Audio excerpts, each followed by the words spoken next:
Hello ladies and gentlemen, it's Mike here at Game From Scratch, and the FBX file support is super important to game managers. Like it or not, even though with the rise of USD and GLTF, etc., FBX is still pretty much the lingua franca of exchanging 3D file formats. And that's why the announcement in Godot 4.3 Dev 4 is actually a very, very nice thing. There's actually a new importer built in here. That's the key thing of what we're going to look at today. They now added UFBX for importing FBX files without the need for GL2 GLTF, which was a translation layer, turned FBX files into GLTF files. So what we're going to do is show you both the way things were done in Godot 4.2 and now the things that can be done in Godot 4.3. And this is a very nice step forward. So in order to do this, I'm going to use some demonstration assets. We're going to start with some Synty assets. These are going on with Humble right now. They'll link down below. Synty stuff normally imports pretty well, but we're going to go ahead and use this pack right here and demonstrate how well both 4.2 and 4.3 works. I'm also going to grab a random model off the internet, specifically off Sketchfab. I grab this guy right here. This guy right here, because it's got animations, and I want to see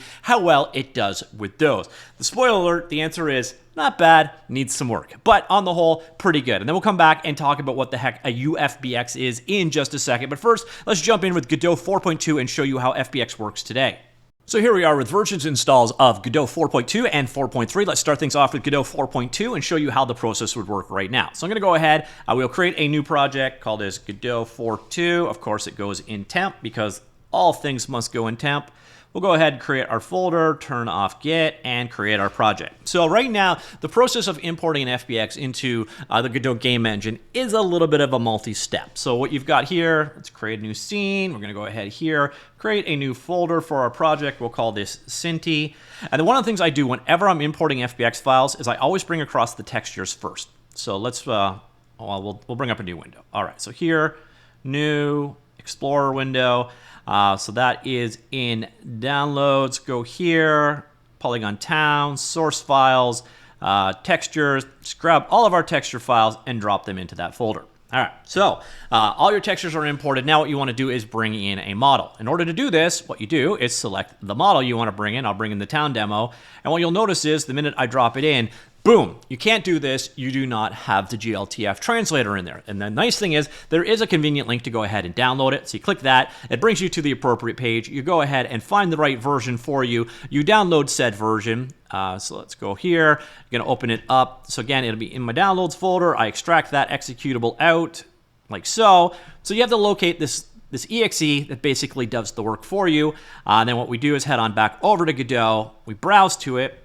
So that will be in my downloads folder. So you only have to do this once, which is the nice thing, but it is a bit of pain in the butt. So come down here. Then we've got our GLTF. There's our executable. And now you're done and you confirm. And then boom, it's going to go ahead and import the asset. You're getting an idea of how long that import takes. I'm probably looking, what are we at? I don't know, at least 10 seconds has gone by, maybe 15 seconds total for that import. And let's see how it did. So again, the nice thing is Synty does a pretty good job most of the time. So there is our FBX file. Let's instantiate it into the scene and boom. By the way, if you are looking for assets, this is a great Humble to pick up. Check it out in the link down below. So here you can see how it brought it in. It brought it in pretty much picture perfect. Did a good job in that regard. And all FBX files you work with should be the same thing. So come back here, go back into the bundle, for example, and let's pick an FBX. I don't know, let's find some kind of a vehicle. So a bus. Let's find a bus, grab the bus, drop it in, and then it's a simple asset. So a couple of seconds, boom, it's imported, and then your bus is ready to go. Floating in space, but ready to go. So that is the Synty process. Not too bad. Now let's show you the other one that downloaded from the internet section. We will create a new folder here. We will call this one Robot. All right.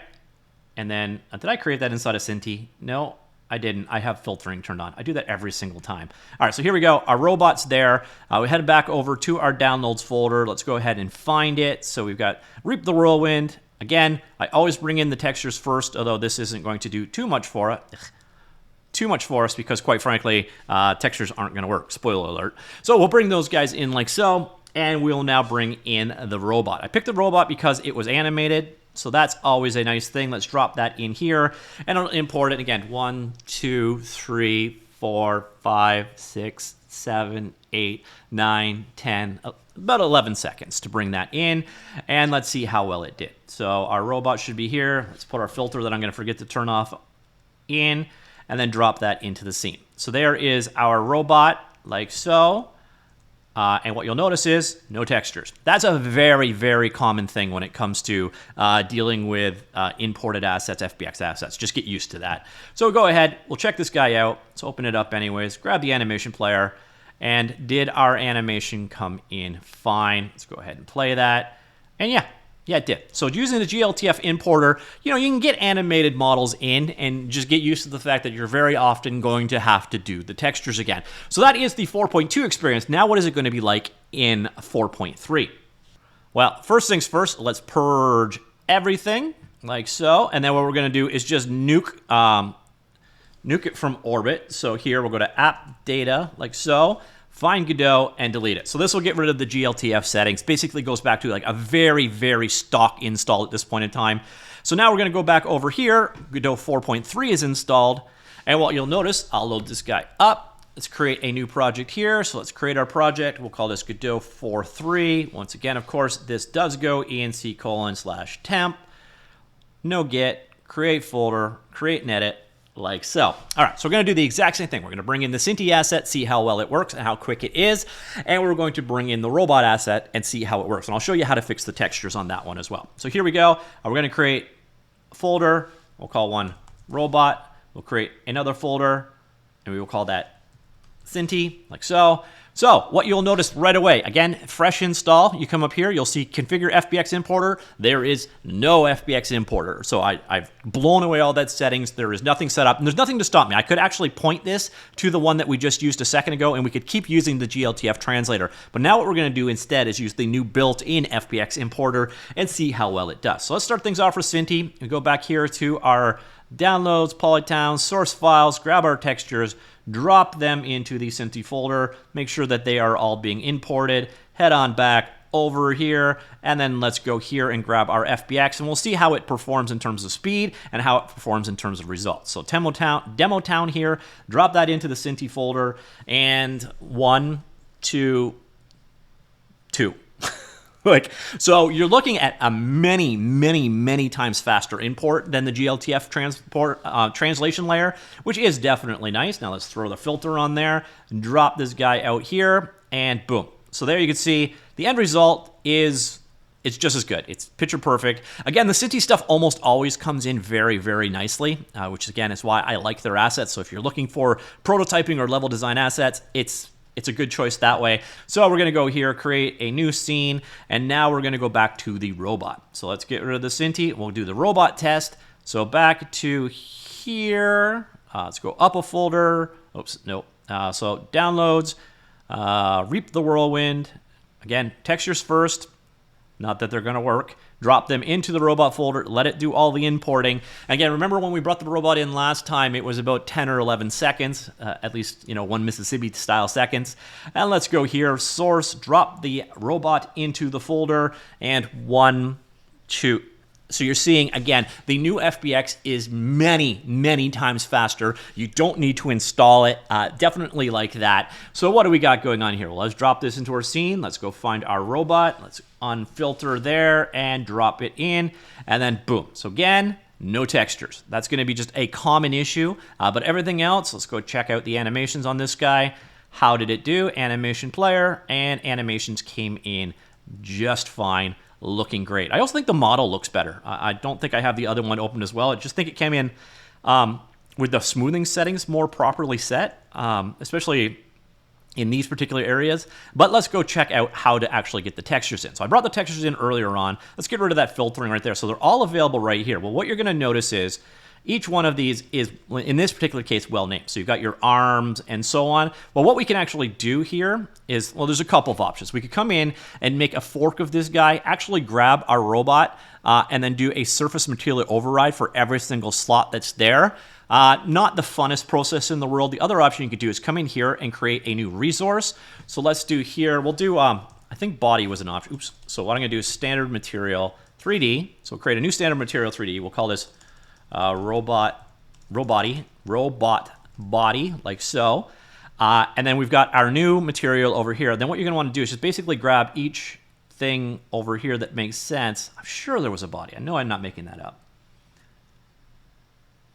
Cage? All right, we'll go with cage on this one. So we'll do albedo channel, cage, base color goes to base color over here. Your metal map goes to the metal map over here. And then we have a normal map. We turn that on over here. And then we drop in the normal map onto the normal map over here. We have a mixed ambient occlusion map. So let's go down here to our ambient occlusion map. We'll turn that on right there. And then we'll drop that in there. You're going to want to make sure that it's using the right color channel. I do think red is right by default. So that's one thing you could do. And then basically you could repeat that process for each body part on there. So we created this new material called body. And then what we can do is basically, let's just shut this down right here. So for our imported asset, we can come back here and we can grab it. So FBX, go to your asset over here and go to the import tab for it. And then click on advanced. And what you will see is you can get a preview of how your asset came in and how it looks like and so on. And now what you'll notice, if I come over here to the materials tab, we have all of these different options. What I could do is say something like grab robot cage like so and say use external on and then find and then go in here. And then I just put the right map on and then map it for all of those. We'll re-import it into the scene. And now you're going to see the caging now has the work done. And I'm going to repeat the exact same process, say for the arms. I'll be right back. All right, so you can see I set up all the various different maps for the arm settings. Once again, you go up to the asset you are working with. So let's go here, find our FBX, find our robot, go to the advanced category, and then your materials, we come in here, we grab arms like so. Once again, override, click here, and then we go robot, and now we have arms in here as well. And we'll re-import that. And then what you'll notice is now our robot has arms as well. And basically you just complete that process over and over and over again until it is set up and happy and going. Now again, bit of a pain in the butt, but just get used to that. FBX does not transfer materials very well. So you'll quite often have to just remap them yourself. And you've seen the process of doing it right here. It's basically a matter of making a material for each material layer that exists and setting them up accordingly. Also do keep in mind, you can do it by doing an override and then mapping them here with each particular channel. If you know what the right channel is for each one, you can set them up there.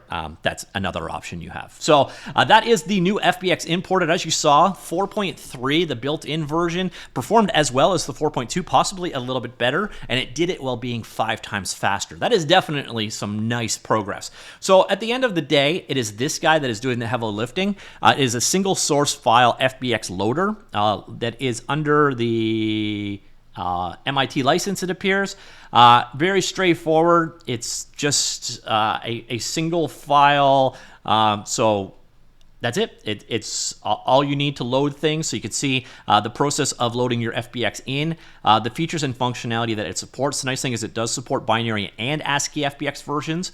It supports, meshes, lights, cameras, embedded textures. That's the problem, is it's not always embedded textures. This is external textures. It's just how the way the FBX was created. And that's why you're having to recreate it yourself. Whereas when you were working with the Synty assets, they were embedded, so you didn't have to, which is, a big part of the workflow difference there. But you see a wide variety of support here. It works on a number of different platforms. It's quite a nice little project there. So if you want to go ahead and check it out, that's a UFBX, but it has been implemented in Godot, specifically in Godot 4.3 Dev 4. This was the version that was released at the very end of February. But in Godot 4.3, when it is fully released, it should have this new FBX importer built in, and you, in theory, should not need to use the GLTF exporter or translation layer anymore. Once again, if you do want to, though, those options are still available here, so you could go ahead and add it in and use that one by default. But now UFBX, if you disable FBX to GLTF, UFBX will be used instead. So far, I like UFBX better, so hopefully GLTF just becomes a thing of the past. But it's one of those things where I would very much like for it to be a toggleable option, or something that when I'm doing the import, if I go here to the import section with something selected, I should be able to say which one to use. Hopefully that gets added. Oh wait, no, it's already there. Never mind. It's toggleable right there. So you can pick which importer to use right here if you've got both installed and have it bring it in for you, which is, again, very cool. A feature I did not know was actually already built in, so it already is. So ladies and gentlemen, a new FBX importer for the Godot game engine that just works out of the box. Honestly, if this works out well enough, I could just see getting the GLTF translation layer out of there. It's a little bit on the hacky side, so this is a positive move in my opinion, but go ahead, check it out. Tell me, is your performance, are you getting like 5 times the speed increase that I'm seeing, or is it importing stuff that you want to work with? Also, do keep in mind, those assets are available. So this one came from this Humble bundle, which is still running right now. And then this guy came off of Sketchfab. Again, textures didn't come across, but that's a very common thing when dealing with FBX, just with the way that the FBX was encoded in the first place. There are ways to get around that, but if your raw file didn't work that way, you're going to probably be recreating your textures. Same way as if you were going into Unity or Unreal, chances are you're recreating the textures by hand. It's just the way things are. So let me know what you think of the new FBX imported in the Godot game engine, and I will talk to you all later. Goodbye.